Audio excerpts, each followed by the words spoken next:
ಮತ್ತೆ ಸಮೀರ್ ಎಂ.ಡಿ ಅವ್ರನ್ನ ಅರೆಸ್ಟ್ ಮಾಡಿದ್ದಾರೆ.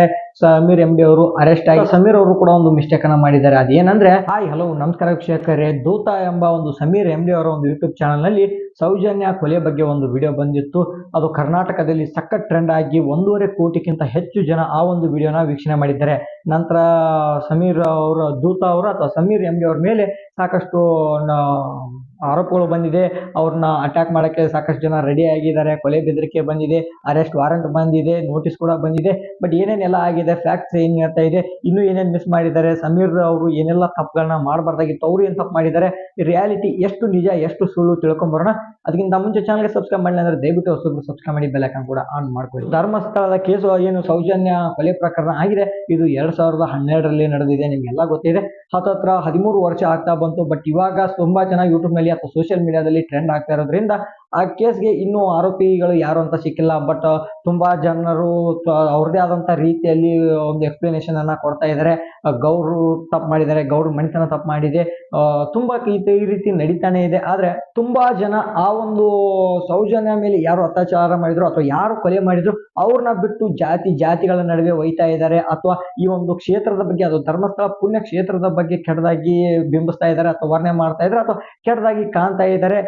ಯಾರು ಆರೋಪಿಗಳಿದಾರೋ ಅಥವಾ ಯಾರು ಆ ಕೇಸ್ಗೆ ಸಂಬಂಧಪಟ್ಟವರು ಇದ್ದಾರೋ ಅವ್ರನ್ನ ಹೇಟ್ ಮಾಡ್ಲಿ, ಬಟ್ ಯಾವುದೇ ಒಂದು ಧರ್ಮನಾಗ್ಲಿ ಅಥವಾ ಯಾರನ್ನೂ ಕೂಡ ಹೇಟ್ ಮಾಡೋದಾಗಲಿ, ಪುಣ್ಯಕ್ಷೇತ್ರ ಅಥವಾ ದೇವಸ್ಥಾನ ಅಥವಾ ದೇವರ ಮೇಲೆ ಅವರ ಒಂದು ಆಕ್ರೋಶವನ್ನ ಹಾಕ್ತಾ ಇದ್ದಾರೆ. ಧರ್ಮಸ್ಥಳ ಮಂಜುನಾಥ ಸ್ವಾಮಿ ಬಗ್ಗೆ ಕೆಟ್ಟದಾಗಿ ಸೋಷಿಯಲ್ ಮೀಡಿಯಾದಲ್ಲಿ ಏನೇನೋ ಬರಬಾರ್ದು ಮೀಮ್ಸ್ ಕ್ರಿಯೇಟ್ಗಳನ್ನ ಮಾಡ್ತಾ ಇದ್ದಾರೆ. ಅದು ತಪ್ಪಾಗುತ್ತೆ. ಯಾರು ಈ ಒಂದು ತಪ್ಪನ್ನ ಮಾಡಿದಾರೋ ಅಥವಾ ಯಾರು ಈ ಒಂದು ಕೊಲೆ ಮಾಡಿದಾರೋ ಅಥವಾ ಆರೋಪಿಗಳ ಬಗ್ಗೆ ಇನ್ನೂ ತನಿಖೆ ಆಗ್ಬೇಕಾಗಿದೆ. ತನಿಖೆಗೆ ಯಾವುದೇ ಒಂದು ಎವಿಡೆನ್ಸ್ ಕೂಡ ಸಿಕ್ಕಿಲ್ಲ.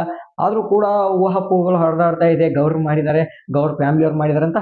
ಬಟ್ ಯಾವುದೇ ಒಂದು ನಿಖರವಾದ ಮಾಹಿತಿ ಇಲ್ಲಿವರೆಗೂ ಸಿಕ್ಕಿಲ್ಲ.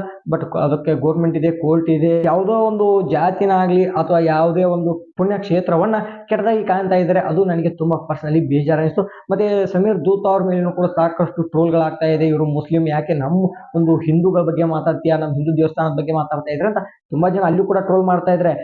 ಸಮೀರ್ ಅವ್ರು ಏನು ಹಿಂದೂ ದೇವಸ್ಥಾನದ ಬಗ್ಗೆ ಕೆಟ್ಟದಾಗಿ ಏನು ಮಾಡಿಲ್ಲ, ಇದ್ದಿದ್ ರಿಯಾಲಿಟಿಯನ್ನ ಹೇಳಿದ್ದಾರೆ. ಮತ್ತೆ ಯಾವ್ರಿಗೂ ಕೂಡ ಹಕ್ಕಿದೆ. ಅವರು ಇಂಡಿಯನ್ ಸಿಟಿಜನ್ ಆಗಿರೋದ್ರಿಂದ ಯಾವ ಜಾತಿ ಬಗ್ಗೆ ಕೂಡ ಮಾತಾಡಬಹುದು, ಯಾವ ಕೇಸು ಪ್ರತಿಯೊಂದ್ರ ಬಗ್ಗೆನೂ ಕೂಡ ಮಾತಾಡೋಕೆ ಅವ್ರಿಗೆ ಹಕ್ಕಿದೆ.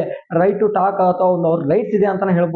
ತುಂಬಾ ಜನ ಅಯೋಗ್ಯನ ಮಕ್ಕಳು ಏನೇನೋ ನಮ್ಮ ಒಂದು ಜಾತಿ ಬಗ್ಗೆ ಆಗಿರ್ಬೋದು, ನಮ್ಮ ಹಿಂದೂ ಧರ್ಮದ ಬಗ್ಗೆ, ನಮ್ಮ ದೇವಸ್ಥಾನದ ಬಗ್ಗೆ ಮಾತಾಡ್ಬೇಡ ಅಂತ ಟ್ರೋಲ್ ಮಾಡ್ತಾ ಇದ್ದಾರೆ. ಮತ್ತೆ ಸಮೀರ್ ಎಂ.ಡಿ ಅವ್ರನ್ನ ಅರೆಸ್ಟ್ ಮಾಡಿದ್ದಾರೆ.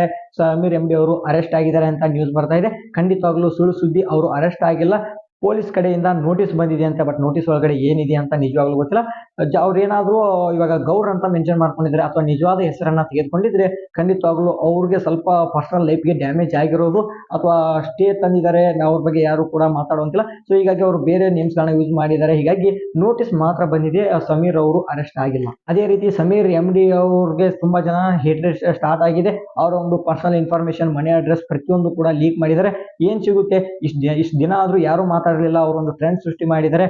ಇನ್ನೇನು ಸೌಜನ್ಯಗೆ ಒಂದು ನ್ಯಾಯ ಸಿಗೋ ಸಾಧ್ಯತೆ ಅಥವಾ ದಿನಗಳು ಹತ್ರ ಬರ್ತಾ ಇದೆ.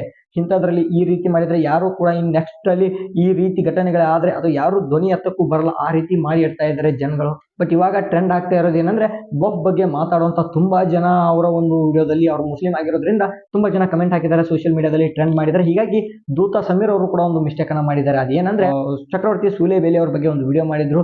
ಅದರಲ್ಲಿ ಅಲ್ಪ ಸ್ವಲ್ಪ ಬಫ್ ಬಗ್ಗೆನೂ ಕೂಡ ಹೇಗೆ ವರ್ಕ್ ಆಗುತ್ತೆ, ಏನು ಅದರ ಅರ್ಥ ಅಂತ ಹೇಳಿದ್ರು. ಬಟ್ ಆಲ್ಮೋಸ್ಟ್ ಅಲ್ಲಿ ಚಕ್ರವರ್ತಿ ಅವ್ರ ಬಗ್ಗೆನೇ ಜಾಸ್ತಿ ಮಾತಾಡಿದ್ರು. ಬಟ್ ಆ ಒಂದು ಥಂಬ್ನೇಲ್ ಅನ್ನ ಚೇಂಜ್ ಮಾಡಿ ಇವಾಗ ಬಫ್ ರಿಯಾಲಿಟಿ ಅಂತ ಏನೋ ಒಂದು ಹಾಕೊಂಡಿದ್ದಾರೆ. ಬಟ್ ಅದ್ರ ಬಗ್ಗೆ ಒಂದು ಸಪರೇಟ್ ಡೆಡಿಕೇಟೆಡ್ ವಿಡಿಯೋನೇ ಮಾಡಬೇಕಾಗಿತ್ತು. ನಮ್ಮ ಆಶೆನೂ ಕೂಡ ಅದೇ ಆಗಿದೆ. ಬಟ್ ಅದನ್ನೇ ಥಂಬ್ನೇಲ್ ಚೇಂಜ್ ಮಾಡ್ಕೊಂಡು ಟ್ರೋಲ್ ಆಗಬಾರ್ದು ಅಥವಾ ವಿವಾದಕ್ಕೆ ಗುರಿ ಆಗಬಾರ್ದು ನಾನು ಅಂತ ಹೇಳಿ ಅವರ ಒಂದು ಏನು ಚಕ್ರವರ್ತಿ ಸೂಲೆಬೇಲಿ ಅವರ ಒಂದು ಥಂಬ್ನೇಲ್ ಅನ್ನ ತೆಗೆದುಕೊಂಡು ಬಫ್ದು ಒಂದು ಥಂಬ್ನೇಲ್ ಅನ್ನ ಮಾಡ್ಕೊಂಡಿದ್ದಾರೆ. ಅದ್ರ ಬಗ್ಗೆ ಒಂದು ಸಪರೇಟ್ ವಿಡಿಯೋ ಮಾಡಬೇಕಿತ್ತು. ಇವಾಗಲೂ ಕೂಡ ನಾನು ಸಮೀರ್ ಅವರಿಗೆ ಕೇಳ್ಕೊಳ್ತಾ ಇದ್ದೀನಿ, ವಫ್ ಬಗ್ಗೆನೂ ಕೂಡ ಮಾಡಿ, ಅದೇ ರೀತಿ ಶಂಕರ್ನಾಗ್ ಅವರ ಒಂದು ಆಕ್ಸಿಡೆಂಟ್ ಬಗ್ಗೆನೂ ಕೂಡ ಮಾಡಿ. ತುಂಬಾ ಜನಗಳು ಬೇಡಿಕೆ ಇಡ್ತಾ ಇದ್ದಾರೆ, ಹಿಡನ್ ಸೀಕ್ರೆಟ್ಗಳ ಬಗ್ಗೆ ನೀವು ಚೆನ್ನಾಗಿ ಇನ್ಫಾರ್ಮೇಶನ್ ತೆಗಿತೀರಾ. 40 ನಿಮಿಷದ ವಿಡಿಯೋದಲ್ಲಿ ಅಥವಾ 39 ಪಾಯಿಂಟ್ ಸಮಥಿಂಗ್ ಎಷ್ಟೋ ನಿಮಿಷ ಇದೆ. ನಾನು ನಿಜವಾಗ್ಲೂ ಹೇಳ್ತೀನಿ, ನಾನು ಒಂದಿಟ್ಟು ಸ್ಕಿಪ್ ಮಾಡದೆ ನೋಡಿದ್ದೀನಿ ಫಾರ್ ದ ಫಸ್ಟ್ ಟೈಮ್. ಆ ರೀತಿ ಇಂಟ್ರೆಸ್ಟ್ ಅಥವಾ ಸ್ಕ್ರೀನ್ ಪ್ಲೇ ಆಗಿರ್ಬೋದು, ಎಡಿಟಿಂಗು ಅಥವಾ ಎಕ್ಸ್ಪ್ಲನೇಷನ್ ಅಷ್ಟೇ ಚೆನ್ನಾಗಿ ಮಾಡಿದ್ರೆ ಇದೇ ರೀತಿ ಕಂಟಿನ್ಯೂ ಮಾಡಿ. ಬಟ್ ಇದು ಏನೇನೋ ತೆಗೆದುಕೊಳ್ತಾ ಇದೆ, ತಿರುವನ್ನ ತೆಗೆದುಕೊಳ್ತಾ ಇದೆ. ಒಂದಷ್ಟು ಜನ ಗೌಡ್ರ ಪರವಾಗಿ ನಿಂತ್ಕೊಳ್ತಾ ಇದ್ದಾರೆ. ಮತ್ತೆ ಕೆಲವು ಜನ ಧರ್ಮಸ್ಥಳ ಕ್ಷೇತ್ರದ ಬಗ್ಗೆ ಧ್ವನಿ ಎತ್ತಿದ್ರೆ, ಕೆಲವು ಜನ ದೂತ ಅಥವಾ ಸಮೀರ್ ಎಂ.ಡಿ ಅವರ ಪರವಾಗಿದ್ದಾರೆ. ನೋಡ್ಬೇಕು, ಅವರು ಕೂಡ ಮಿಸ್ಟೇಕ್ ಅನ್ನ ಮಾಡ್ತಾ ಇದ್ದಾರೆ. ನೋಡೋಣ. ಇದಿಷ್ಟು ಇವತ್ತಿನ ಅಪ್ಡೇಟ್. ನೋಡೋಣ ಮುಂದಿನ ಒಂದು ವಿಡಿಯೋದಲ್ಲಿ ಸಿಗುವಂತೆ. Thank you.